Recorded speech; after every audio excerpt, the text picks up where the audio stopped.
All right, today we are diving into something truly fascinating. It's a theory about ancient China, a potential lost history that might be hiding in plain sight. We're talking about clues encoded in language, rituals, even the stars. This thing connects dots across thousands of years, so let's get right into it. So, here's the big, kind of mind-blowing question we're looking at today. Did the ancient Chinese know the stories from the Bible, like thousands of years before they ever met a Christian? I know, it sounds totally impossible, right? But the evidence this theory pulls together is, well, you're going to want to see this. Okay, first up, a 2,000-year-old question, the belief gap. To even begin to understand this, we've got to rewind the clock. Because there's this huge historical puzzle right at the beginning of Chinese history, a period some have called the belief gap. Now, check out this timeline. It's really interesting. We know Chinese civilization goes way back, right? At least to 2500 BC. But here's the thing. The major philosophies we all associate with China, Taoism, Buddhism, Confucianism, they don't really show up until around 600 or 500 BC. So that leaves, what, a gap of almost 2,000 years? So what did people believe for all that time? Well, historical records actually suggest that the earliest Chinese worshipped a single, supreme god. They called him Shangdi. That basically means the king above or the high god. So the question becomes, where did this belief in Shangdi come from? And could it possibly have any connection to the god of the ancient Hebrews? Well, the theory we're digging into today claims that the proof is actually embedded, hidden, in the very building blocks of the Chinese language itself. A language that, by the way, was born during that exact same ancient period of monotheism. And that brings us to our first set of clues, the Genesis characters. A written code? See, unlike languages with alphabets like English, Chinese uses characters that are more like little pictures. Each one tells a tiny story. So, let's see if any of these stories start to sound, familiar. Okay, let's start with a simple one. This character right here, Chuan, pronounced Chuan. All it means is a large boat, a vessel, a ship. Pretty straightforward. Ah, but here's where it gets crazy. Look at how it's actually built. The character is a mashup of three smaller pictures, or radicals. On the left, you've got the symbol for a vessel. Okay. But on the top right, that's the character for the number 8. And right below it, that's the symbol for a mouth, which was often used to represent a person. So, get this, the ancient character for a large boat is literally a vessel for 8 people. And boom! That's the core claim of this whole theory, right there. The story of a vessel carrying 8 people, it's a mirror image of the biblical story of Noah's Ark, where exactly 8 people were saved from the Great Flood. Is that just a coincidence? Let's look at another one. Okay, our next character is Mo. This word translates to devil, demon, or maybe tempter. It has this feeling of, secret temptation, something evil. Breaking this one down is, wow, it's pretty wild. It's built on this character here, which is just 2 tree symbols together, meaning a garden or a forest. The main part of it, though, means devil or ghost. And inside that, you find the symbol for secret or private. So the character for tempter literally paints a picture of a devil moving secretly under the cover of trees in a garden.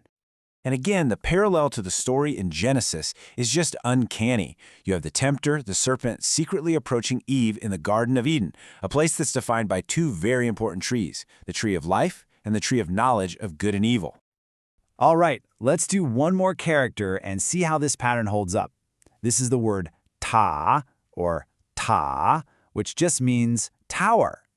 So on the left side, you can see the symbols for grass and clay or mud, building materials. But it's the right side that's really incredible. It combines the characters for people, one, and mouth to create a single idea, a group of people united with one mouth, or one language. So you put it all together, and the ancient word for tower tells the story of a united people, all speaking one language, building something with grass and clay. And that story lines up perfectly with the biblical account of the Tower of Babel, where all of humanity, speaking a single language, tried to build a tower to the heavens using brick, which is of course just baked clay and straw. It's pretty amazing. All right, Section 3, Rituals at Heaven's Altar, Echoes of the Past. So these linguistic clues are really intriguing, right? But the theory doesn't just stop there. It also points to ancient Chinese rituals, specifically one ceremony that was considered the most important ritual in the entire empire for over 4,000 years. This slide lays out a pretty remarkable comparison between the ancient Hebrew sacrifices and China's most sacred ritual, which was called the border sacrifice. Let's just walk through these parallels. Both were offered to a single supreme god, Jehovah for the Hebrews, Shangdi for the Chinese. Check. Both demanded a perfect, unblemished animal for the sacrifice. Check. And both were led by a sort of national representative, the high priest for Israel, and for the Chinese, the emperor himself, who is known as the Son of Heaven. I mean, the similarities in how they did it and why they did it are, according to this theory, way too strong to just be a coincidence.